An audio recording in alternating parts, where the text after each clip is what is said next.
The laughter started before Ivan Morozov finished digging the first post hole.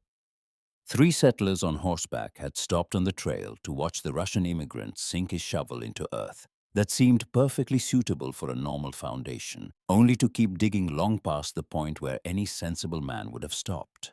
The holes were too deep for fence posts, too narrow for a well, too numerous for graves. 8 of them arranged in a perfect rectangle across a clearing that still smelled of freshly cut pine stumps, each one 4 feet deep and 2 feet wide, as though the man intended to bury something heavy and never retrieve it. Josiah Harlan shifted his tobacco from one cheek to the other and leaned forward in his saddle, the leather creaking beneath his weight. He was a big man, Kentucky-born, with hands like shovel blades and a voice that carried across open country the way thunder carries across flat water. He had claimed the best bottomland in the valley, 18 months earlier planted tobacco in soil so rich it practically grew itself, and built a reputation as the man who understood this land better than anyone who had come before or after. His opinion carried weight because his crops carried profit, and in a settlement where survival was measured in harvests, profit was the closest thing to wisdom. "What's the matter? Rusky ground not good enough for you?" The words rolled out with the easy cruelty of a man who had never been a stranger anywhere he went. "Or maybe you're digging all the way back to Moscow." His companions laughed. The sound traveled across the clearing where Ivan worked in silence, reaching him the way all sounds reached him now, as noise without meaning, vibration, without consequence. He had heard worse in the labor camps of Siberia, where language was a weapon wielded with far more precision than these Americans could imagine. Guards who whispered threats were more dangerous than farmers who shouted jokes.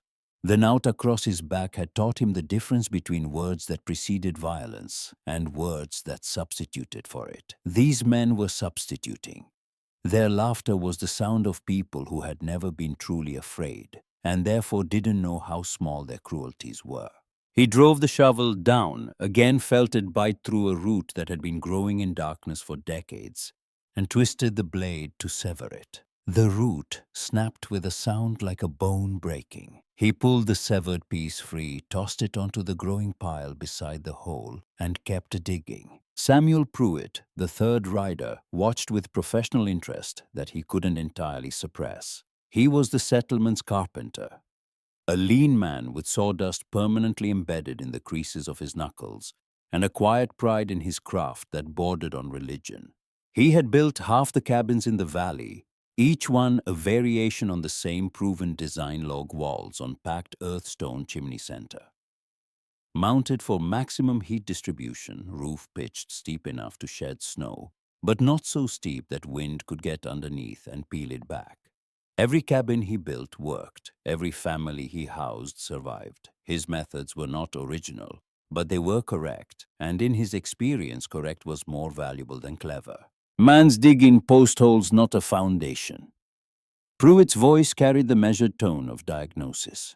"Deep ones too, 4 feet at least. What's he planning to do, bury his cabin underground?" Harlan spat tobacco juice onto the trail, the brown streak landing precisely where he intended. "Foreigners, they come here with their strange ideas and wonder why they fail. Give him 1 winter. Either he'll learn to build American or he'll freeze trying to build Russian." The prediction contained the comfortable certainty of a man who had never been wrong about anything important, and therefore assumed he never would be. Harlan turned his horse back toward the trail, and the others followed their laughter, fading into the distance, like smoke dissipating in still air present one moment and gone the next, leaving nothing behind but the memory of its passage. Ivan watched them go without raising his head. He noted the direction of their departure, the quality of their horses, the confidence in their posture, the way they sat in their saddles, like men who owned not just the land they rode across, but the air above it and the earth beneath it. He had seen such men in Russia, landowners who rode through villages where children starved, commenting on the quality of the harvest. They were not evil. They were simply unable to imagine that the world looked different from any vantage point other than their own. He returned to digging. The soil here was good rich with organic matter that generations of fallen leaves had deposited loose enough to work, but firm enough to hold.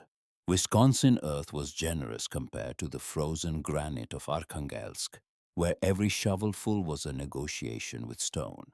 But generosity in autumn was deception. This same welcoming soil would freeze to iron within weeks.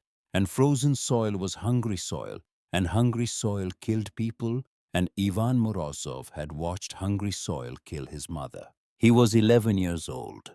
Small for his age, with wrists so thin his mother could circle them with her thumb and forefinger, a gesture she performed every morning as a kind of measurement checking whether her son was growing or shrinking, whether the food was enough or not enough, whether another winter would build him up or wear him down. Her hands were always warm in summer, always cold in winter. And the transition between the two was the calendar by which he measured the year. When her hands turned cold, winter had arrived. When they warmed again, spring was coming. It was a child's understanding of seasons built not on astronomy or agriculture, but on the temperature of his mother's skin. Their village in the Arkhangelsk region sat so far north that winter darkness lasted 20 hours a day, and the sun, when it appeared, hung so low on the horizon that it seemed to be looking for somewhere to lie down and die. The cold did not arrive gradually. It descended like a verdict, transforming the landscape from something merely harsh into something actively hostile, turning rivers into roads and roads into traps and homes, into tests that some families passed and others failed. His father had built their cabin the traditional way.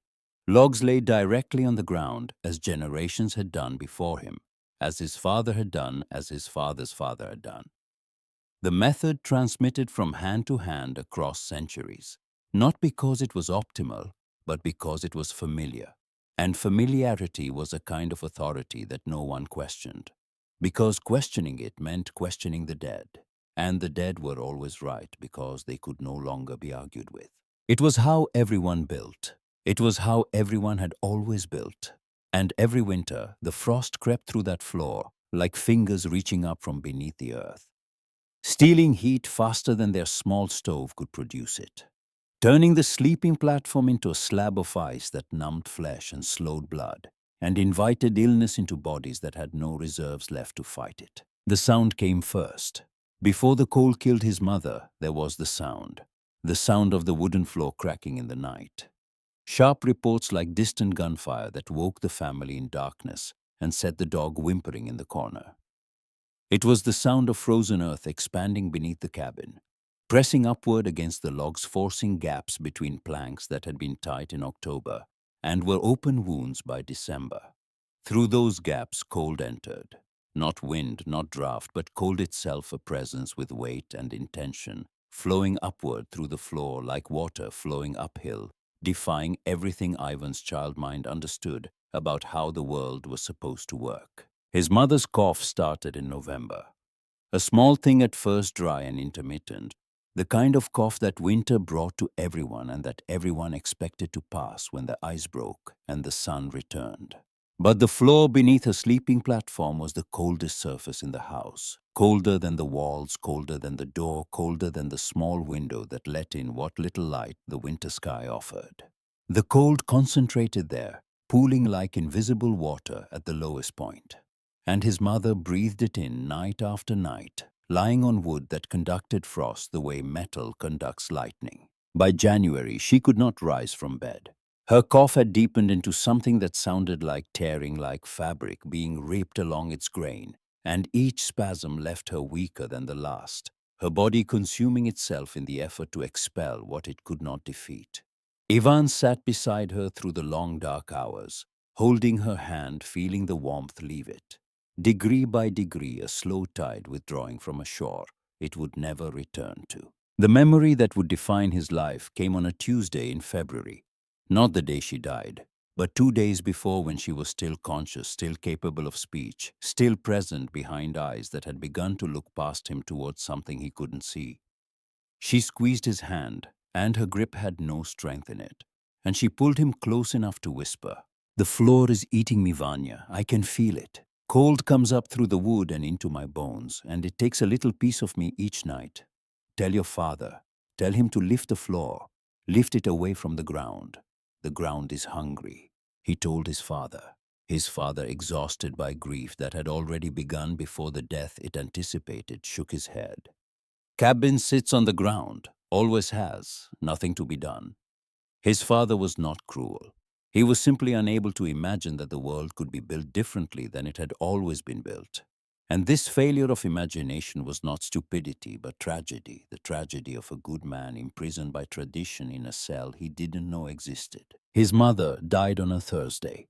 His father followed 3 weeks later, his heart stopping in the night without drama, without warning, without the extended suffering that had made his wife's death a spectacle of slow erasure. The village elder found them in the morning, father and son, one dead and one alive. The living boy still holding the dead man's hand, as though waiting for it to warm up, as though the laws of thermodynamics could be reversed by sufficient patience and sufficient love. The village elder took Ivan in, and it was in the elder's home that the boy first experienced a different kind of construction. The elder's cabin stood on thick posts raised 3 feet above the ground, with a crawl space below that could be packed with straw and snow for insulation. The floor was cold but never freezing. The cabin warmer with less wood than Ivan's family home had achieved while burning fuel constantly.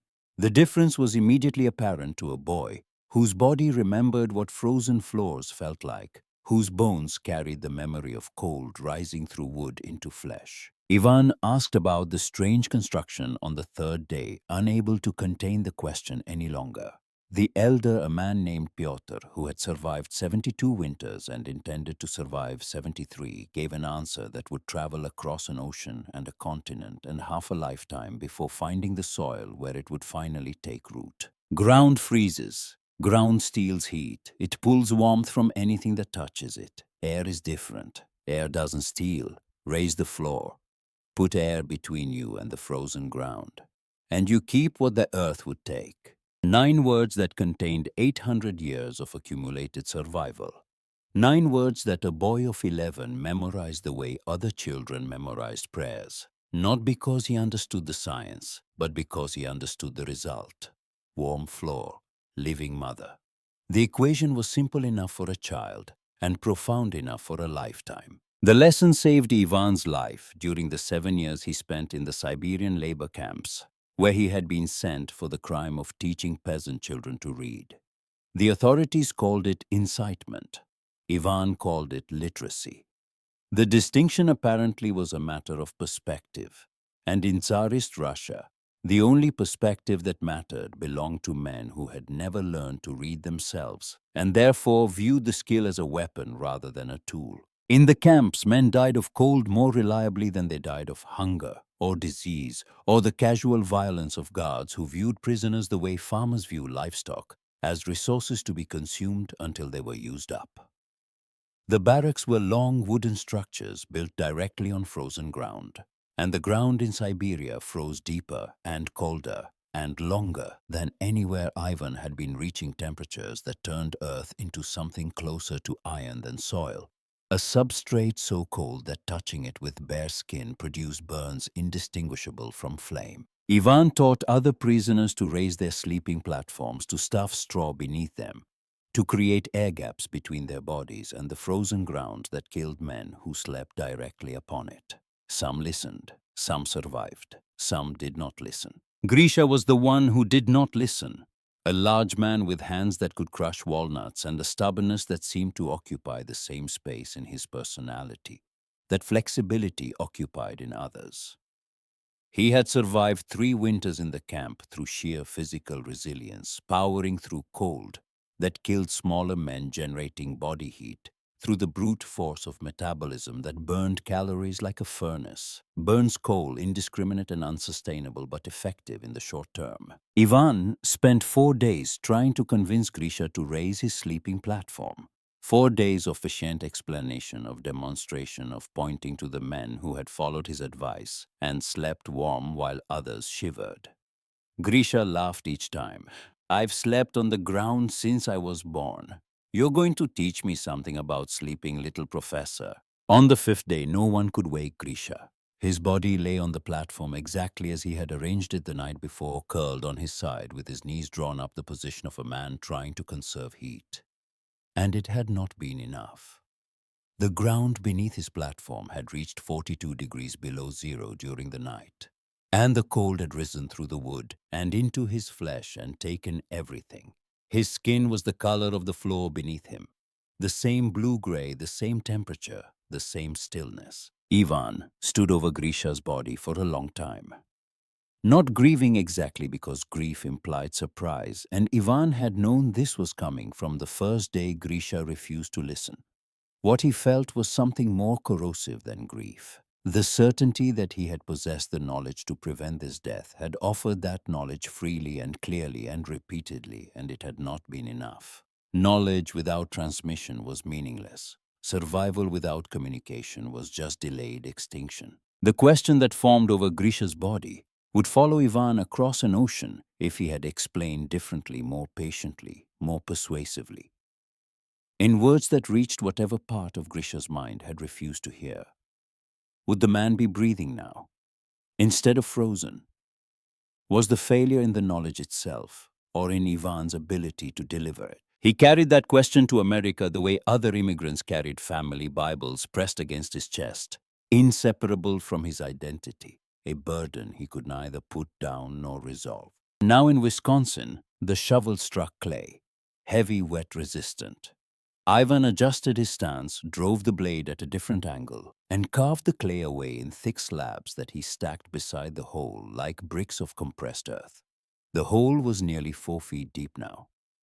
The correct depth, the depth that 800 years of Russian peasant engineering had determined, was optimal for separation from frost heave while maintaining practical access height. 3 feet was sufficient for thermal isolation, but not for frost protection. The expanding ice could reach and push. 5 feet wasted timber and created access problems. 4 feet was the answer that centuries of trial and error had refined, the answer that cost thousands of unnamed lives to discover, and that Ivan now carried in his muscle memory, the way Pruitt carried his knowledge of roof pitch and chimney placement. The post holes took 2 weeks to complete. 8 holes, each 4 feet deep and 2 feet wide, arranged in a rectangle that would define his cabin's footprint. The work would have gone faster with help, but help required explanation, and explanation required English that Ivan was still learning in fragments. And even if he could explain, the question remained: who would believe him? Who among these confident American settlers, with their proven methods and their successful harvests, and their comfortable certainty that they understood this land, would listen to a Russian immigrant who couldn't yet conjugate English verbs, telling them that everything they knew about building was incomplete? Not wrong, incomplete. But incomplete in winter killed just as effectively as wrong. The distinction was academic to the dead. The autumn rains came and filled his holes with water. He bailed them out with a bucket, working in mud that sucked at his boots, and turned his clothes into heavy wet sheets that chafed his skin raw, and kept digging. The first frost came and hardened the ground to iron, transforming the generous Wisconsin soil into something that recalled Siberia with uncomfortable accuracy. He built fires in the holes, small, careful fires that softened the earth just enough to work, and kept digging. Each fire consumed wood he would need later, a debt against his winter supply that he calculated carefully, measuring fuel against progress, warmth today against warmth in January. The settlement watched with the particular mixture of curiosity and contempt that immigrants always inspired in communities that had forgotten they were all immigrants once. 8 post holes. Pruitt reported at the general store one evening, addressing the men gathered around the pot-bellied stove with the authority of a professional rendering judgment. Deep ones, perfectly spaced. Man's building something, but it's not any cabin I've ever seen. Maybe a watchtower, someone offered. Some kind of Russian military thing. Maybe a gallows. Harlan's voice cut through the speculation with the precision of a man who had been waiting for the right moment to deliver a line he had composed in advance. For when he realizes how stupid he's been and decides to hang himself. The crude joke spread through the settlement with the velocity of cruelty, which always travels faster than kindness, because cruelty requires no context and no qualification. For weeks afterward, people referred to Ivan's property as the gallows site. Children repeated the nickname without understanding its origin, the way children always repeat the casual violence of adults, transmitting prejudice across generations through the innocent mechanism of imitation. Ivan heard the nickname. He understood enough English now to decode it, to trace the word gallows to its meaning, to understand that his neighbors had decided he was building an instrument of death rather than an instrument of survival. He said nothing. Words were sounds. Only results mattered. The post went in during the third week of October, and the installation nearly killed him. Massive timbers he had cut and stripped and shaped during the summer months while clearing his land. Each post was 10 inches in diameter and 8 feet long, with 4 feet designated for burial and 4 feet to rise above ground. He had charred the buried portions over slow fires, rotating each timber carefully to ensure even carbonization, a technique that prevented rot by creating a carbon layer that moisture and insects could not penetrate. The charring took 3 days per post, 24 days total days spent tending fires and rotating timber, while the settlement buzzed with speculation about what the Russian was burning and why. Setting the posts alone required engineering that would have impressed the men who mocked him, if any of them had bothered to watch closely enough to understand what they were seeing. Ivan built a tripod crane from 3 long poles, rigging ropes, and a pulley he had purchased from the general store, the only item he bought that summer that he could not make himself.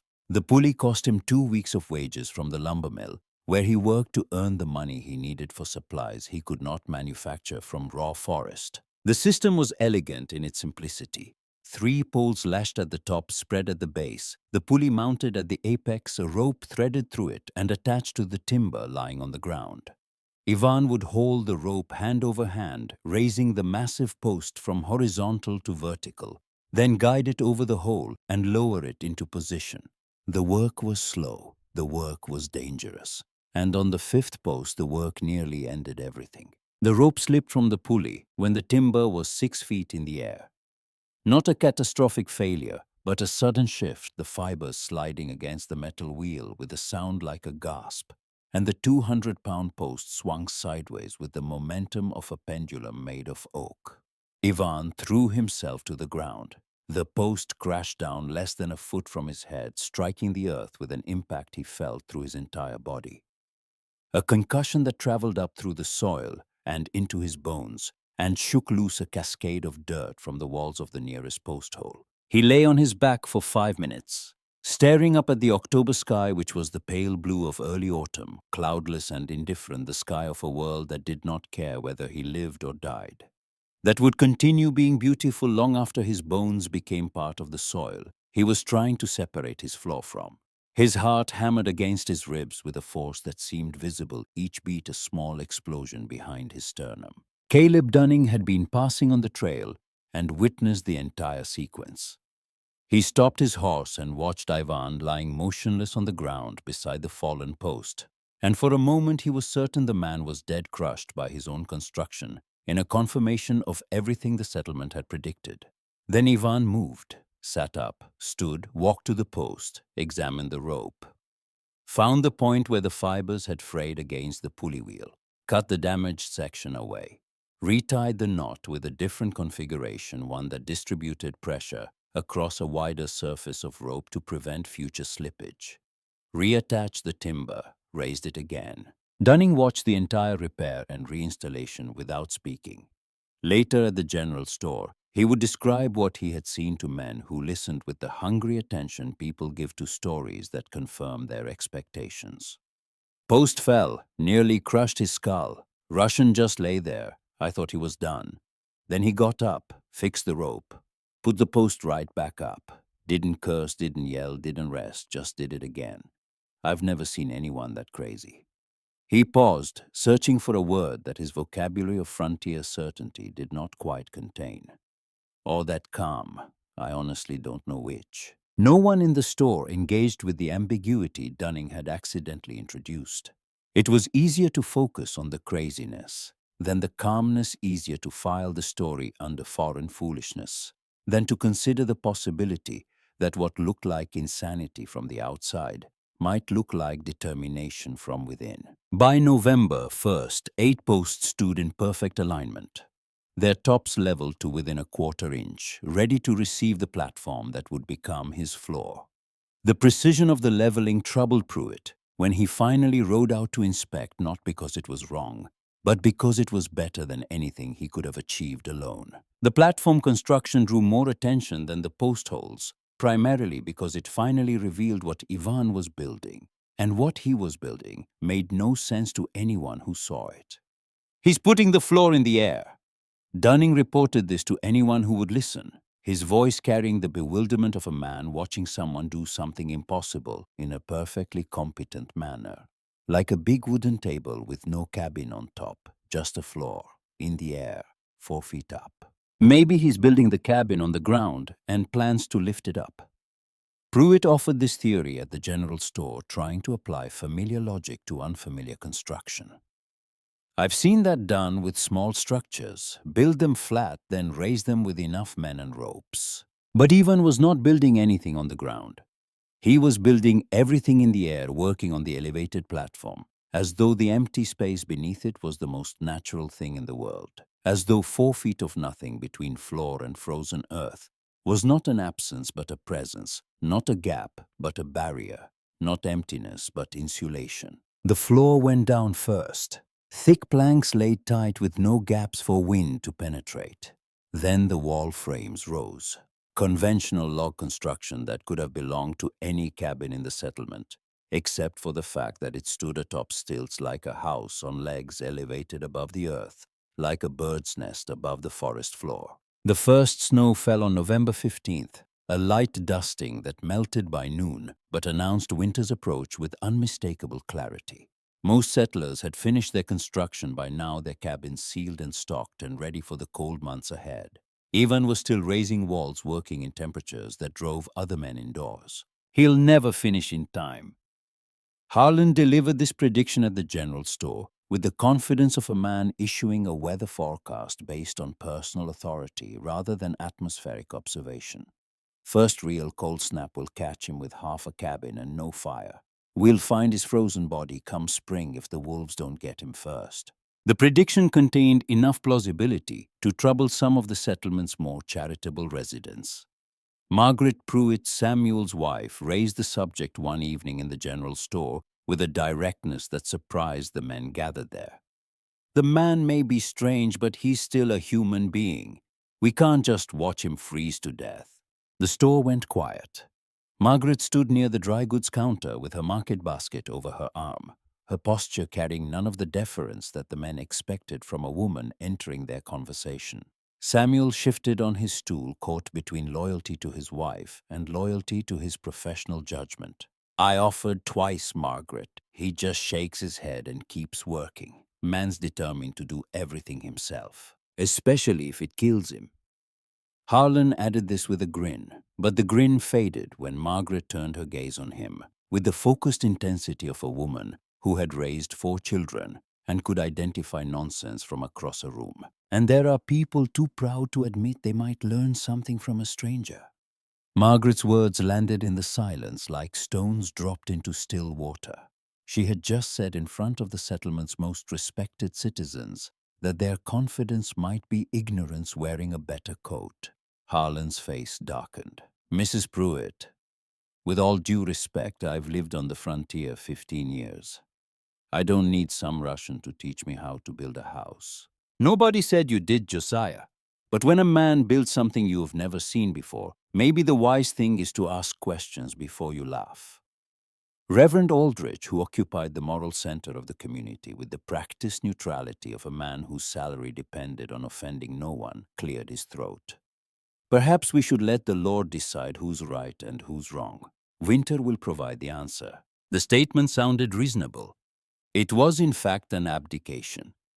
Using God as a justification for inaction, dressing passivity in theological clothing, and presenting it as wisdom. The settlement accepted it because acceptance was easier than action. And the meeting dispersed with nothing decided, nothing changed, and Ivan Morozov still working alone in the gathering cold. Margaret walked home beside her husband in silence that carried more weight than any argument. Samuel knew his wife was right, the way a man always knows when his wife is right. The knowledge arriving not as logical conclusion, but as physical sensation, a tightening in the chest that meant his comfortable certainties had developed cracks. But admitting that the Russian might know something, Samuel didn't meant. Admitting that Samuel's life's work, his identity as the settlement's master builder, rested on an incomplete foundation. Every cabin he had built sat on the ground. Every floor he had laid touched frozen earth. If the Russian strange elevated construction proved superior, then every family Samuel had housed was living in a structure that was by definition deficient. The psychological cost of that admission was higher than any physical labor, heavier than any timber, more dangerous than any falling post. It was easier to believe the Russian was wrong. So Samuel believed it, and Margaret watched him believe it. And neither of them said anything more about it, and winter kept coming. Ivan, meanwhile, had his own battle with doubt.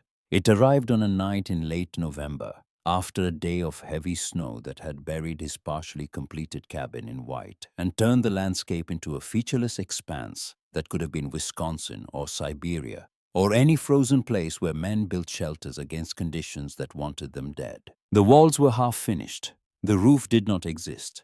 He sat on the edge of the platform, legs hanging over the side, feet dangling 4 feet above ground that was already frozen hard enough to ring like iron when struck.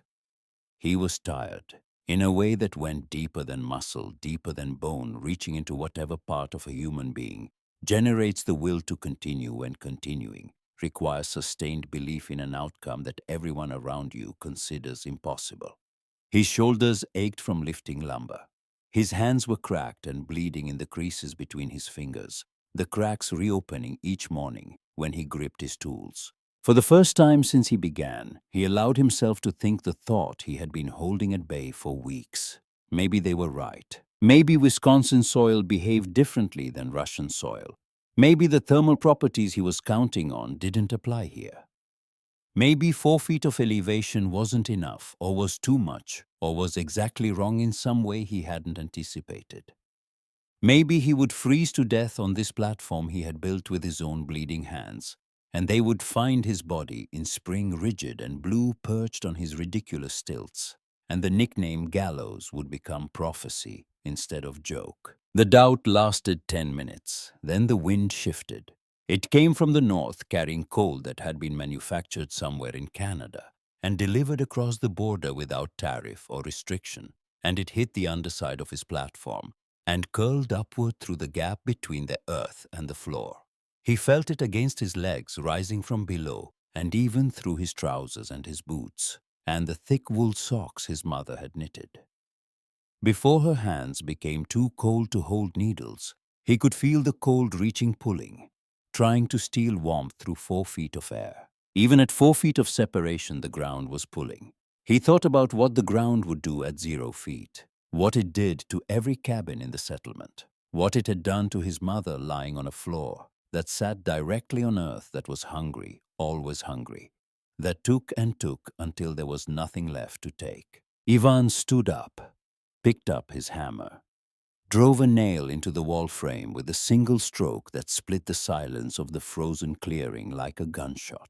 Then another, the rhythm of construction replacing the rhythm of doubt. Each impact a declaration that he had not crossed an ocean and a continent and 7 years of imprisonment to die on a half-finished platform, because his neighbors laughed and the wind was cold and his hands were bleeding. He would finish. He would be right. And if he was wrong, he would be wrong alone, which was better than being wrong in company, because at least his mistake would kill only himself. Ivan Morozov finished the roof on December 3rd, nailing the last shingle into place as snow fell around him, and the temperature dropped towards single digits. The cabin was complete. Walls chinked tight with moss and clay, every gap sealed with a mixture that hardened in the cold. A stone chimney rising from the center, built from river stones, he had carried one by one up the ladder that now served as his front entrance. A solid door that swung on iron hinges he had forged himself during the summer months, and all of it floating 4 feet above the frozen ground on 8 charred posts that the settlement called a gallows, and that Russian peasants would have recognized as something far older and far wiser. He moved in that night, built his first fire in the fireplace. The cabin warmed quickly, more quickly than he had expected, the heat rising and filling the space the way water fills a vessel, finding every corner warming the walls and the ceiling and the floor from above, while the space below remained cold and separate, a buffer zone between survival and the hungry ground. Ivan slept well that night, perhaps the first truly good sleep he had experienced since arriving in America. The floor beneath his bed was cold but not freezing. His small fire burned low through the night, consuming perhaps a third of what a ground-level cabin would require. The coals still glowed when he woke at dawn, the cabin still warm enough that his breath did not fog when he exhaled. He stacked wood beneath the elevated platform where snow could not reach it. He packed straw into the crawl space, filling the gap between earth and floor with material that trapped air in millions of tiny pockets. Each pocket, a miniature insulation cell that slowed the transfer of cold from ground to floor. He checked every chink in every wall, every seal around every window, every joint in the chimney. And he waited. The real test was coming, and it would test not just his cabin, but every cabin in the settlement and every assumption about construction and survival, and the relationship between a floor and the ground beneath it. The great cold came on January 7th, 1848. Descending from Canada with a violence that had no precedent in the memory of anyone living in Wisconsin Territory. It did not arrive gradually the way winter usually deepened. This cold arrived whole, complete. A finished thing delivered without warning, as though someone had opened a door between the world the settlers knew and a world where heat had never existed. Temperatures dropped from 20 degrees above zero to 20 degrees below in less than 6 hours. The descent continued through the night, the mercury in thermometers contracting steadily downward past markings that most settlers had never seen reached. By dawn on January 8th, the temperature had reached 41 degrees below zero, and the thermometers had nothing left to say. The mercury sat at the bottom of its tube like a small silver animal that had curled into itself for protection, refusing to register what was happening outside, because what was happening outside exceeded the instrument's capacity to measure. The settlement woke to a world that had been remade overnight. Water froze in buckets sitting next to fireplaces where flames still burned. Ink froze in bottles on writing desks, the iron gall formulas expanding as they crystallized and cracking the glass that held them. Breath crystallized the moment it left the mouth hanging in the air for a fraction of a second before falling as fine ice crystals that accumulated on beards and scarves and eyelashes. Men who stepped outside felt their nostrils seal shut with the first inhalation, the moisture in nasal passages freezing instantly into a membrane of ice that blocked airflow and triggered the primal panic of suffocation. Exposed skin went numb in under a minute. Eyes watered involuntarily, and the tears froze before they could be wiped away. And in cabin after cabin, the cold came up through the floor. Josiah Harlan woke in darkness to find his feet numb despite the fire roaring in his fireplace. The packed earth floor of his cabin had frozen solid, not the gradual hardening that normal winter produced, but instantaneous transformation the soil beneath his cabin, reaching temperatures that turned it into a massive cold radiating surface, occupying the entire footprint of his home. The cold radiated upward through the boards, moving through the wood grain the way electricity moves through wire, stealing heat from everything the boards touched. His children cried from corners where they had retreated, wrapped in every blanket the family owned. His wife moved among them with hot stones wrapped in cloth, pressing warmth against their feet and hands in a desperate redistribution of energy that was already losing its source. Harlan threw more wood on the fire, then more again, burning through a week's carefully rationed supply in a single night, because rationing assumed normal conditions, and nothing about this night was normal. The fire blazed, the cabin filled with heat that rose to the ceiling, and pooled there uselessly, while the floor continued to radiate cold from below, creating a stratification that meant the air at head height was warm enough to breathe comfortably, while the air at floor level was cold enough to numb flesh through wool socks and leather boots. By morning, his woodpile was half depleted, and the floor was still cold enough to burn bare feet with its chill. Harlan stood in his cabin and understood for the first time in 15 years of frontier living that he did not know what to do. He looked at his wife. She looked back, and in her eyes he saw something he had never seen directed at him before. Not anger, not blame, fear. She was afraid because he was afraid, and she had never seen him afraid, and the absence of his confidence left a vacuum that terror rushed to fill. He remembered his own words from autumn. Give him one winter. Either he'll learn to build American or he'll freeze trying to build Russian. Standing now in his American-built cabin while his American floor conducted killing cold into his American home, the words tasted different. They tasted like something a fool would say. He opened the cabin door to retrieve more wood from the stack against the exterior wall, 3 feet away. The moment the door swung inward, the air outside entered his cabin like a physical object. Not wind, just cold air denser than the warm air inside pouring across the threshold, and downward pooling on the floor, and displacing the warm air upward and outward through the chimney draft. 5 seconds of open door. He grabbed an armload of wood, kicked the door shut, and turned to find his fire diminished by a third. 20 minutes to recover the heat those 5 seconds had cost. And each retrieval would cost another 20 minutes, and the mathematics of this equation produced an answer that required no expertise to calculate.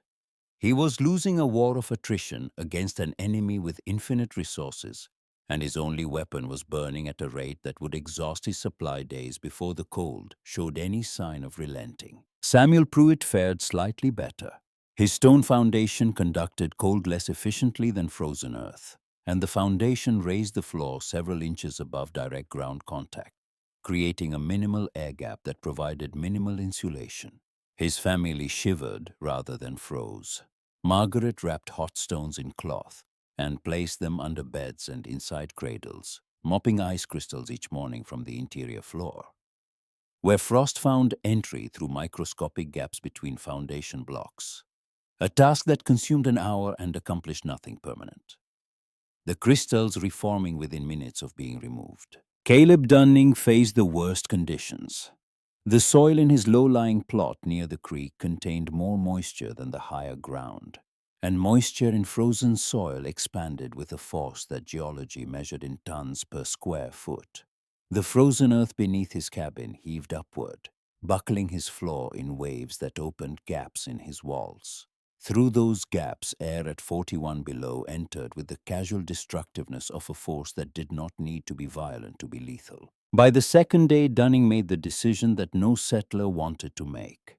He gathered his wife and 3 children, wrapped them in every garment the family owned, and abandoned their cabin, 200 yards to the Pruitt home. His youngest, a boy of 4, stopped crying halfway across, not because the pain had ended, but because his lungs had constricted to the point where crying required more air than breathing allowed.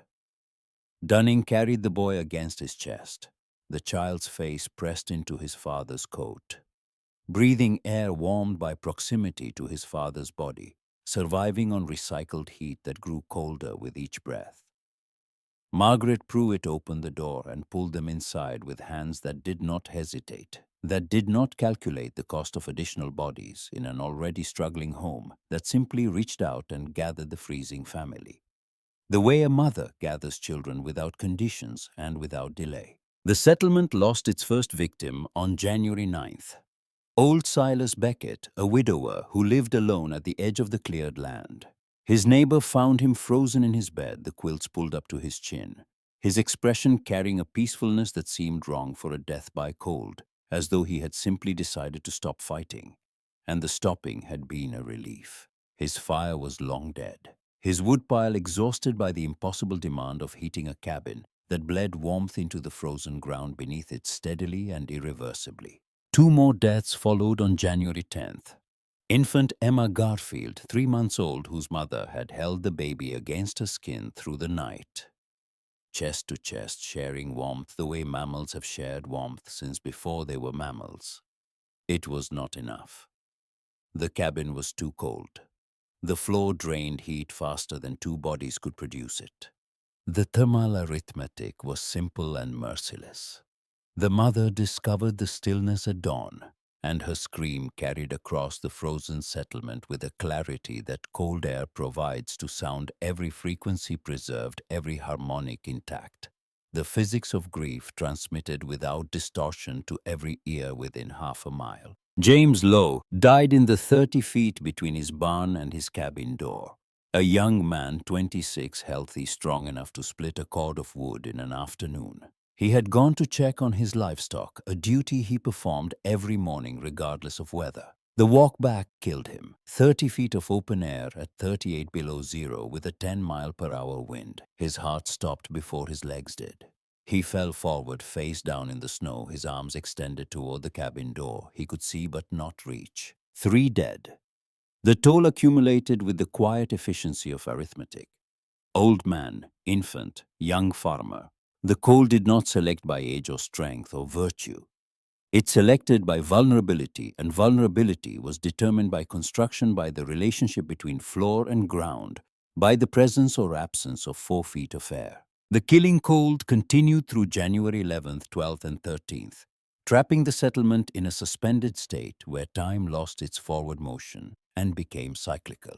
Families combined, households, 3 families in cabins built for 1 bodies packed close enough that personal space became a luxury surrendered without discussion. Reverend Aldrich conducted abbreviated blessings in the general store, the only building large enough to hold multiple families. People slept on the floor, on counters, on shelves cleared of merchandise, anywhere that offered even marginal separation from the frozen ground. The sound of coughing filled every crowded space. Cold bred illness with the reliability of a factory producing its designated product. Lungs weakened by frigid air became susceptible to infections that spread quickly among people packed together for survival. The full toll of the great cold would take weeks to reveal as pneumonia and consumption claimed victims whose resistance had been broken by nights of shivering on frozen floors.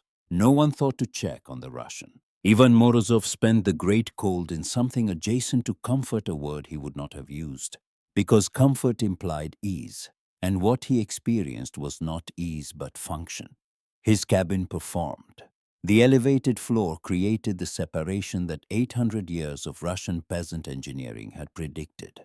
The straw he had packed into the crawl space trapped air in countless pockets, the cumulative effect reducing heat loss to a fraction of what ground contact cabins experienced. His floor registered perhaps 40 degrees, cold enough to justify wool socks, not cold enough to injure bare feet, not cold enough to kill. The cabin held at a steady 55 degrees with a fire so modest it would have seemed negligent to his neighbors. He burned perhaps a third of the wood that ground-level cabins consumed. But knowledge of his own safety provided no relief from knowledge of others' suffering. He could see the smoke from his window. Not thin controlled streams, but thick, desperate columns billowing from every chimney, the visible signature of homes, hemorrhaging heat, and households burning everything they could find to replace it. Each column was a family losing a battle they did not understand. Fighting an enemy they could not identify, applying solutions that addressed symptoms while ignoring the cause. The cause was beneath their feet. It had always been beneath their feet. And Ivan had tried to demonstrate the solution by building it in full view of anyone who cared to look. But they had looked and seen a gallows instead of a lesson, a joke instead of an answer. The guilt descended on the 3rd night, arriving not gradually, but completely. He thought about Grisha, stiff and grey on the barracks floor. He thought about his mother. And now he sat in a warm cabin, while families with children shivered in homes that were killing them slowly. And the only barrier between his knowledge and their survival was communication, the same barrier that had failed with Grisha. The same barrier that had failed with his father. He made his decision with the irrational clarity of a man whose guilt had overwhelmed his judgment. He would walk to the settlement. He would bring blankets. He could not sit warm while children froze. Not again. He dressed in every piece of clothing he owned. Wool underlayers, fur-lined coat that carried the smell of another continent in its fibers, scarf wrapped until only his eyes were exposed. Leather mittens with wool liners, boots stuffed with dried grass. He opened the door, and the temperature difference hit him like a wall built from knives.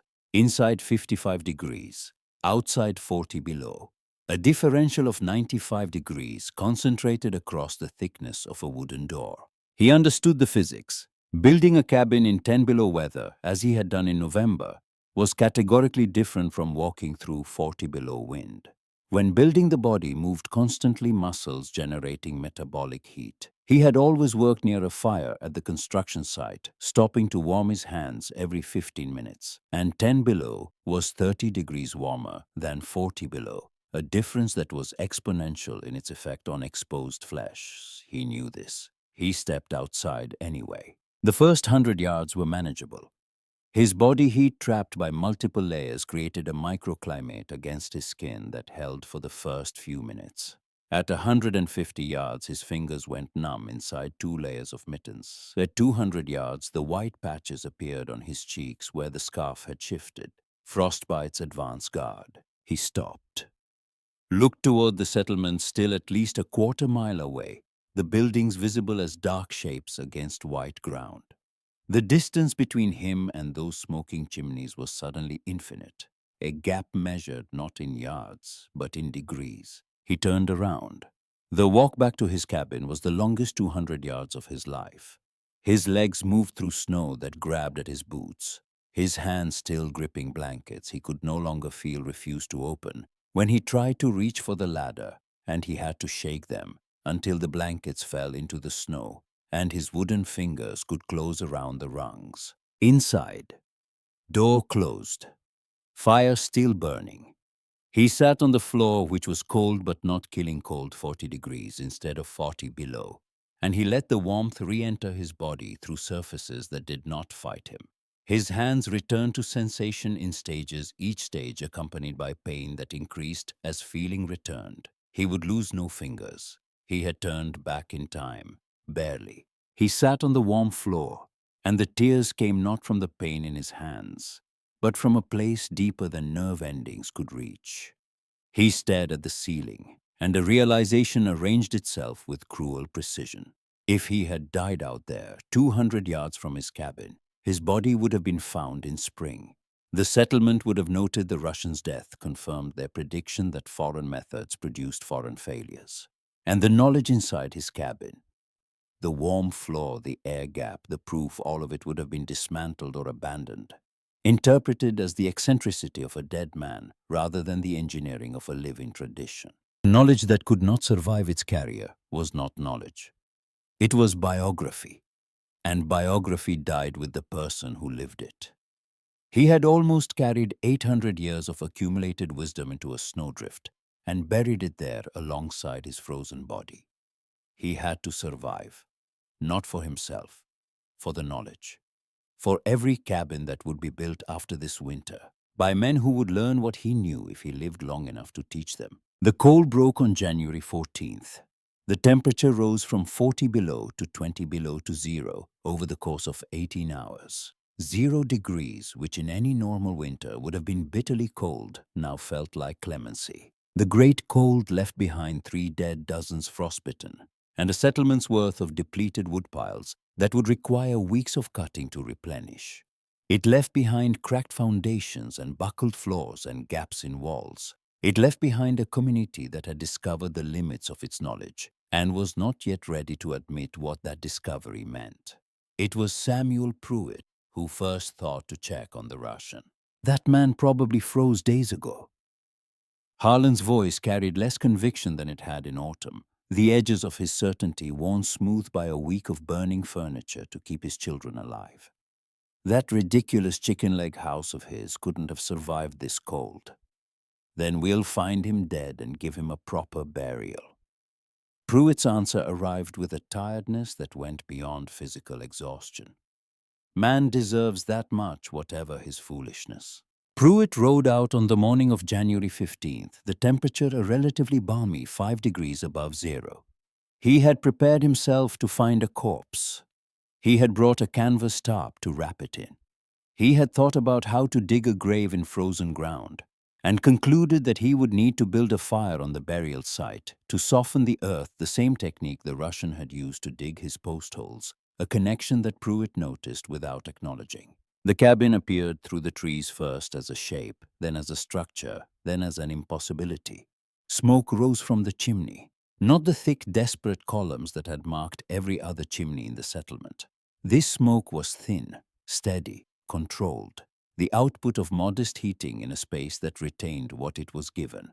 The cabin stood intact on its stilts, the posts rising from snow that drifted around their bases, but did not touch the floor above.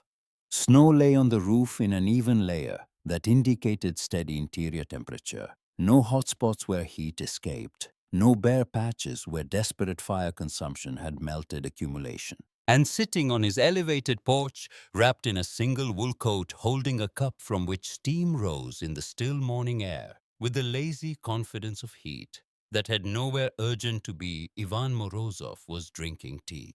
Pruitt stopped his horse. For a long moment, man and horse and Russian existed in a frozen tableau that contained the entire argument of the preceding 4 months, compressed into a single image. The carpenter who had built every cabin in the settlement sat on his horse, exhausted and frostbitten. His home damaged, his woodpile depleted, his confidence shattered. The immigrant who had been laughed at, mocked, and nicknamed after an instrument of execution sat on a porch that should not have existed, drinking tea that should not have been hot, alive in a way that should not have been possible. You're alive. 2 words that carried a week's worth of suffering and a lifetime's worth of assumptions collapsing into rubble. Da, I am alive. Please, come warm yourself. Tea is hot. Pruitt climbed the ladder on legs that shook from more than cold. He stepped onto the porch and felt the surface beneath his boots, and something in his understanding of the world shifted with a physical sensation he would remember for the rest of his life. The wood was cold, but it was not the burning, biting, flesh-numbing cold of every floor he had walked on for the past week. It was simple cold, ordinary cold, the cold of a surface that was merely unheated rather than actively draining heat from everything it touched. He followed Ivan through the door into a cabin that was warm. The warmth did not hit him the way heat from a roaring fire hits a frozen man.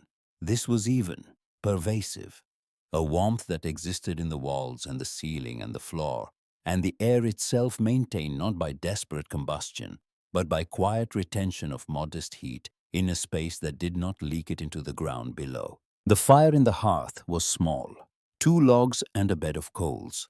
Everything above the floor was conventional construction that Pruitt could have built himself. Everything below the floor was revolution. How? 1 word, carrying not just a question, but the accumulated weight of 7 days in which his children had cried, and his wife had wrapped hot stones, and his professional certainty had crumbled. Ivan poured tea into a second cup, his movements unhurried. Air. He pointed at the floor beneath them.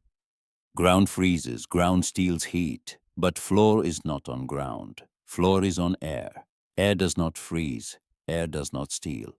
He led Pruitt to a window that overlooked the crawl space, the 4-foot gap visible between the floor joists above and the frozen ground below, the space packed with straw that trapped air, that insulated the living space from the killing cold beneath. 4 feet of nothing that saves everything. Pruitt stared at the arrangement. Posts, platform, gap, straw, air. The components were ordinary. The principle was not. It was a fundamental rethinking of the relationship between a home and the earth beneath it. A reversal of the assumption that buildings should touch the ground they stand on. We lost 3 people, old Silas, the Garfield baby, James Lowe. They froze in homes that couldn't hold heat because... He stopped. The sentence completed itself in his mind with the force of a door slamming. Because the ground was stealing it through the floor. We were trying to heat the earth itself, and the earth can't be heated. It just takes and takes. Ivan's eyes held something that Pruitt could not read, something that belonged to another floor, another death, a memory that had crossed an ocean to find itself relevant in a place that smelled of pine instead of birch. My mother died same way. Floor on ground, ground hungry, always hungry. Takes and takes until nothing left to take. He gestured at the cabins surrounding them. This way ground can be hungry. Floor doesn't touch. Ground starves while people live. Pruitt stayed for an hour. He drank tea that warmed him from inside while the cabin warmed him from outside. He asked questions that Ivan answered through improving English, through hand gestures, through rough sketches on scraps of paper. When Pruitt left, he carried more than warmth back toward the settlement. He carried the beginning of change. The story of the Russian survival spread through the settlement with the velocity of desperate hope. Within days, men who had contributed to the gallows nickname rode out to Ivan's property with the specific humility of people seeking help they had previously mocked. They climbed the ladder, stepped onto the porch, felt the difference beneath their feet, entered the cabin, felt the warmth, looked at the small fire, and could not reconcile its modesty with the temperature it maintained. Each visitor left carrying the same revised understanding. The ground beneath a cabin was not a foundation, but an adversary. And the appropriate response to an adversary was not embrace, but separation. Josiah Harlan came on January 18th. He had resisted visiting for 3 days, his pride constructing barricades that each successive account undermined, until the barricades were rubble, and the only thing standing between him and the ladder was the memory of his own voice predicting the Russians' failure. He spent 20 minutes examining the construction with the systematic inspection of a man cataloging his own errors by studying their correction. He tested the posts knelt to examine the crawl space stood inside and felt the floor and the walls and the air, and understood that everything worked together in a system whose logic was so complete that its components seemed inevitable rather than designed. I called you a fool, said you'd freeze trying to build Russian. Was the fool. My cabin nearly killed my family while your chicken legs kept you comfortable. He extended his hand, and the extension traversed a distance greater than the physical space between his arm and Ivan's. Crossing 15 years of frontier authority, a reputation built on confidence that had proven hollow. Ivan took the offered hand. Cold makes everyone foolish. Wisdom comes to those who survive foolishness. You survived. Now you learn. The spring of 1848 brought construction unlike anything the settlement had seen. Snow melted to reveal ground that the settlers now looked at differently, the way a person looks at a dog that has bitten them with wariness where familiarity once lived. 7 families committed to rebuilding on stilts before the last frost had cleared. Ivan provided specifications through demonstration. He could not lecture. His English remained inadequate for technical instruction delivered verbally. So he built models, small structures assembled from scraps of wood and bits of straw miniature cabins on miniature stilts that he could point to and gesture at and disassemble and reassemble while Pruitt watched and translated physical demonstration into verbal instruction. Clara Pruitt arrived at Ivan's cabin for the first time in late March. She was Margaret's younger sister, a widow at 23 carrying a leather-bound notebook and 3 pencils sharpened to fine points. Instruments of a literacy that was unusual for women on the frontier, and that Clara had acquired through the specific determination of a person who understood that the ability to record information was a form of power that did not require physical strength to wield. Her husband William had died on March 2nd, 6 weeks after the Great Cold. The pneumonia that killed him, tracing its origin directly to 7 nights of shivering on a frozen floor. Clara had held William's hand through his final night, the way Ivan had held his mother's hand, through hers the last physical connection between the living and the dying, serving as a bridge that the dying cross alone. She knew what had killed her husband, not the pneumonia, the floor. If their cabin had been elevated 4 feet, William would have slept warm. His lungs would have remained strong. The pneumonia would have found no purchase, and Clara would not be a widow carrying a notebook to a Russian immigrant's cabin to document the construction technique that could have saved her husband's life. This knowledge gave her documentation a quality that pure technical writing could not achieve. She was not recording building instructions. She was writing a manual for preventing the specific death that had taken the specific person she had loved. And this purpose infused every measurement, every specification, every carefully sketched diagram with an urgency that readers could feel even when they could not identify its source. Her first practical contribution was immediate. Ivan measured everything in Russian units, spans, and arshins and shocks that meant nothing to American carpenters. When Ivan indicated a measurement by spreading his arms or holding his hands apart, Pruitt would estimate the equivalent in American units, and Clara would record it. But the estimates varied, and the variations compounded. Clara solved this on her second visit by bringing a yardstick. She measured Ivan's arm span, his hand span, the distance between his outstretched thumb and forefinger, and created a conversion chart that translated his body-based Russian measurements into precise American inches. A page of numbers tucked into every copy of the building guide she subsequently produced.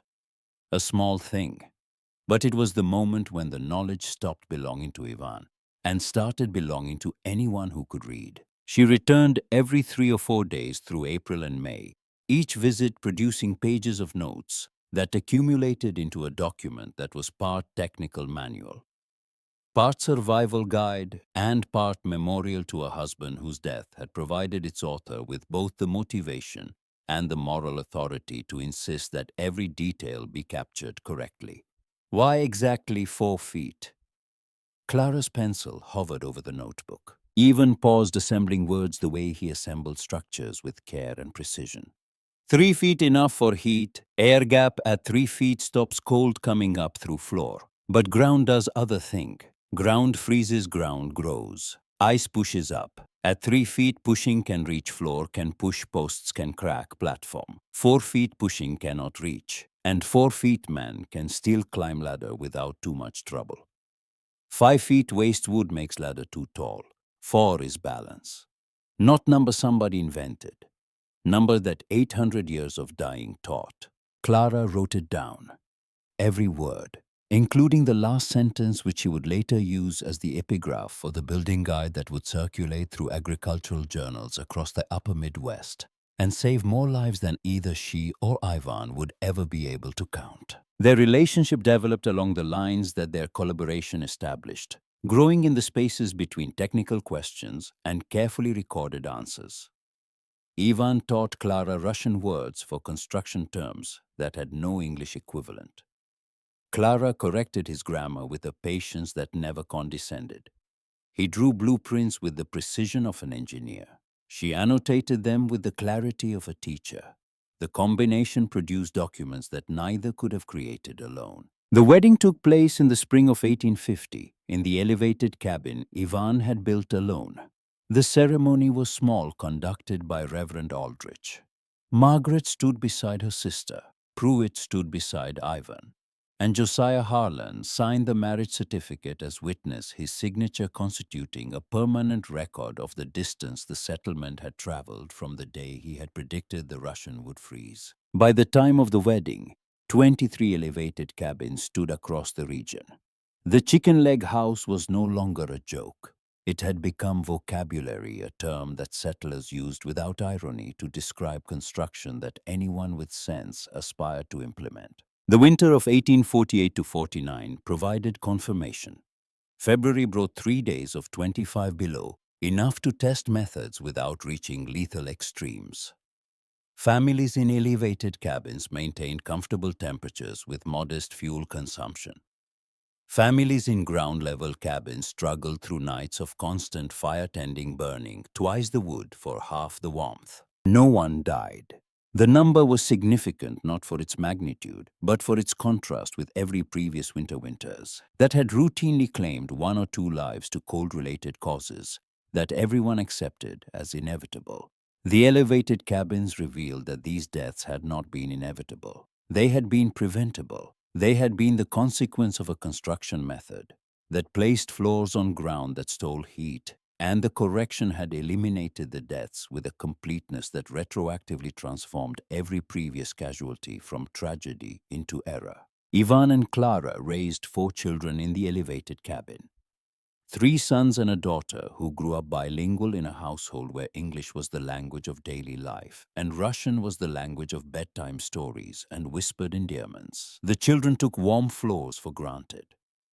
The way all children take for granted the conditions of their upbringing, unaware that the comfort beneath their feet was an engineering decision that had been mocked, tested, vindicated, and transmitted across a community that had needed death to teach it what a living man had tried to teach through demonstration. Ivan taught all four children to build, his daughter as well as his sons, a decision that raised eyebrows among neighbors who had accepted the Russians' construction methods but had not entirely accepted his social ones. Ivan did not frame it in progressive terms. He simply handed his daughter the same tools he handed his sons and expected the same results and received them. The man who had been exiled for teaching peasant children to read had found on the opposite side of the planet the vocation that exile had interrupted. He was a teacher. He had always been a teacher. The subject matter had changed from literacy to construction, from words to wood. But the fundamental act remained the same, the transmission of knowledge from a mind that possessed it to a mind that needed it. The bridging of the gap that had failed with Grisha and had finally in Wisconsin succeeded. Clara's building guide was published in 3 agricultural journals between 1851 and 1853, reaching readers across Minnesota, Iowa, Michigan, and the Northern Territories. Variations on Ivan's design appeared throughout the upper Midwest, each adapted to local conditions, but all sharing the foundational principle: separate the floor from the frozen ground. Put air between the living and the dead, cold beneath. Keep what the earth would take. The years compress the way years do when the primary drama of a life has passed. And what remains is the long coda of consequence. Ivan's English improved to fluency. His reputation evolved from oddity to authority. Settlers from distant communities rode for days to consult him on construction techniques that Clara's published guide had not anticipated, and he answered every question, turned no one away. Ivan was 68 years old in 1884. His hair had gone white in a way that reminded him of the birch trees near his childhood village, not gradually graying, but transitioning completely, as though his body had decided that intermediate states were inefficient. His hands had developed a tremor that made fine work difficult, but left his grip intact. He could still hold a hammer. He could still drive a nail. His daughter Catherine, named for the grandmother she would never meet, arrived at the cabin on a December afternoon with her 16-year-old son Pyotr, who went by Peter among his schoolmates and considered himself as American as any boy in the county. Peter was apprenticing with a carpenter in the neighboring town, learning modern methods that included innovations Ivan had never encountered: planed lumber and machine-cut nails, and foundations designed by engineers who published specifications in journals that Peter could read and Ivan could not. Peter stood on the porch of the cabin he had visited since birth and delivered his announcement with the confident enthusiasm of a young man who believed that progress moved in one direction, and that direction was forward. "Grandfather, I'm going to build you a new house. A real house with a stone foundation, proper floors on solid ground. Central heating, no more climbing ladders, no more chicken legs. Nobody builds like this anymore. There are better ways now." Ivan received the declaration the way a mountain receives wind, with stillness and mass and the patience of something that has occupied its position longer than the force attempting to move it. He did not argue.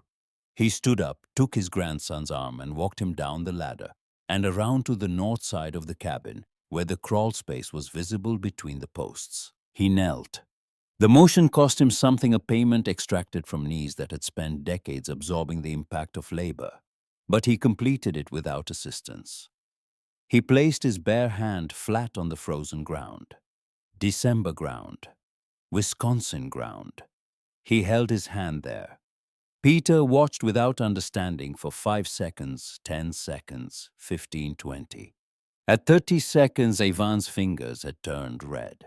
The skin whitened at the contact points where flesh pressed against frozen earth. "You feel this earth is taking, right now, taking heat from my hand. pulling warmth out through skin and muscle and bone. 30 seconds and already my hand is colder than when I started. Imagine lying on this 8 hours every night, all winter. He stood, climbed the ladder, placed his reddened hand flat on the cabin floor. Cold, yes, December cold, but stable cold, passive cold. The cold of a surface that was merely unheated, not actively draining, not conducting frost from an infinite reservoir below. I didn't build this house in the sky because I'm a strange old Russian who doesn't know American ways. I built it because your great-grandmother died on a floor that touched the ground. She was 34 years old. She coughed from November until February, and then she stopped coughing, and she stopped everything else too. The ground ate the warmth from her home, and then it ate the warmth from her body, and then there was nothing left for it to eat. Peter stood on the warm floor and felt the surface beneath his feet with an attention he had never previously directed at something so fundamentally invisible as the temperature of a floor. He had walked on this floor his entire life. He had never wondered why it was warm. He had never connected its warmth to the stilts beneath it or the stilts to a woman who had died in a country he had never visited, or that woman's death to the architectural decision that kept his feet comfortable on a December afternoon. Great-grandmother died because of the floor. Your great-grandmother died because everyone built the only way they knew, and no one asked whether there was another way. Not because they were stupid, because the way they knew had always been the way, and when the way has always been the way, questioning it feels like questioning the dead, and no one wants to argue with the dead because the dead always win. Ivan Morozov died in 1889 at the age of 73. The funeral was the largest the settlement had ever held. Men who had called him Rusky in mockery called him teacher in eulogy. Harlan had preceded him in death by 10 years. But Harlan's sons attended standing beside Pruitt's sons and the sons and daughters of families whose names existed in the county registry, because their parents had survived winters in cabins built on principles that a Russian immigrant had carried across an ocean in his memory, and a woman from the settlement had carried across the region in her handwriting. The cabin stood for 34 more years after Ivan's death. Clara died in 1907, 18 years after her husband in a modern house with central heating, that she had nonetheless insisted be built on an elevated foundation because old habits rooted in survival are the last habits to die. In 1923, Peter Morozov, now a man of 55 with a carpentry business and a reputation for building homes that lasted longer than any others in the county, made the decision to dismantle his grandfather's cabin. The structure had stood for 76 years. The charred posts had survived without significant rot, their carbon surfaces protecting them from moisture and insects with the same effectiveness they had demonstrated when Ivan lowered them into their holes using a tripod crane and a pulley purchased with 2 weeks' wages. Peter could have demolished the cabin in an afternoon. Instead, he spent 2 weeks on the process, removing each component in reverse order of its installation, documenting each stage with the assistance of a local historian named Aldrich, grandson of the Reverend who had suggested letting God decide who was right about construction methods. The historian photographed the cabin from every angle. He measured the posts, the floor joists, the wall logs, the chimney stones. The documentation was thorough, professional, and necessary. But the discovery that stopped Peter's work for an entire day came not from the historian's measurements, but from the floor itself. On the third day of disassembly, Peter removed the floorboards. They came up reluctantly, the wooden pegs that Ivan had used instead of nails, having swollen over decades into joints so tight that separation required careful prying rather than simple lifting. The boards were thick, dense, heavy with the accumulated weight of 76 winters and the countless footsteps of 3 generations who had walked on them without knowing what was written on their underside. Because something was written on their underside. On the central floorboard, the board that would have been directly beneath the spot where Ivan placed his bed on the night he moved in December the 3rd, 1847. Words had been carved into the wood with a knife. The cuts were shallow, made by a blade pressed into pine with the controlled pressure of a hand that was practiced in woodworking. but that trembled slightly, perhaps from cold, perhaps from exhaustion, perhaps from the specific emotional state of a man completing a structure that he had built alone against the mockery of every person within 20 miles. A structure that was either the culmination of 800 years of wisdom or the most elaborate mistake the Wisconsin frontier had ever witnessed. The words were in Russian. Peter could not read Russian with the fluency of a native speaker, but he could read it well enough, the language having been part of his childhood in the way that grandparents' languages exist in the households of immigrants as background music, heard often enough to become partially intelligible without ever becoming fully fluent. For Mama, warm floor. Peter set the board down carefully. He sat on the edge of the disassembled platform, his legs hanging over the side the way his grandfather had sat on a November night decades earlier, when doubt had lasted 10 minutes, and the memory of a cracking floor had driven him back to his hammer. He looked at the frozen ground 4 feet below the ground. His grandfather had understood better than any engineer, better than any architect, better than any man who had studied thermodynamics in a university rather than on a frozen floor beside a dying mother. He sat there for an hour. The historian waited without asking questions, recognizing in Peter's stillness the particular silence of a man encountering something too large for language, too private for documentation, too human for the scholarly apparatus that would eventually process Ivan Morozov's contribution into footnotes and building codes. When Peter finally stood, he picked up the floorboard and carried it to his wagon. He did not include it in the salvage pile. He took it home.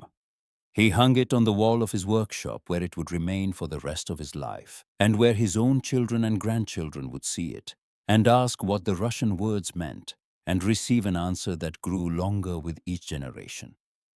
The story expanding backward to include a woman in Arkhangelsk, and a boy who held her hand, and an elder's cabin on stilts and a labor camp, where knowledge saved some lives and failed to save others, and a ship across the Atlantic and a clearing in Wisconsin, and post holes that 3 men on horseback laughed at, because laughter was easier than curiosity, and certainty was more comfortable than learning.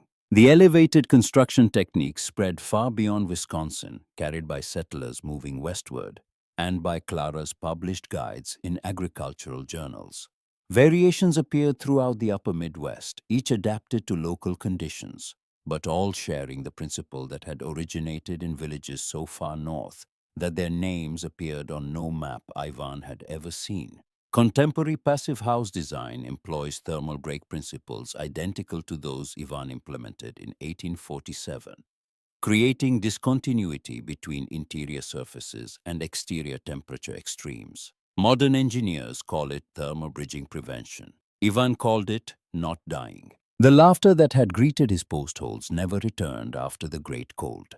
In its place came questions from men who had learned to ask, requests from families who had learned to listen, and eventually, something that surprised Ivan more than the mockery ever had, more than the loneliness, more than the cold, more than the memory of his mother's hand growing still in his grip on a floor that touched the hungry ground. Gratitude. From men who had discovered that survival sometimes requires the admission that a stranger might carry knowledge you do not possess, that wisdom travels across borders, and that the ground beneath your feet, which you have always trusted, which has always been there, which you have never thought to question, might be the thing that is killing you. And somewhere in Wisconsin, in a workshop that has passed through 4 generations of a family that speaks English without accent and Russian without fluency, a pine board hangs on a wall. The wood is dark with age. The grain has risen over decades into ridges that can be felt with fingertips, and on its face in letters carved by hands that had dug through frozen earth and raised timber alone and held a dying woman's fingers and shaken the hand of a man who had called him a fool, 2 words remain legible after more than a century and a half. For Mama.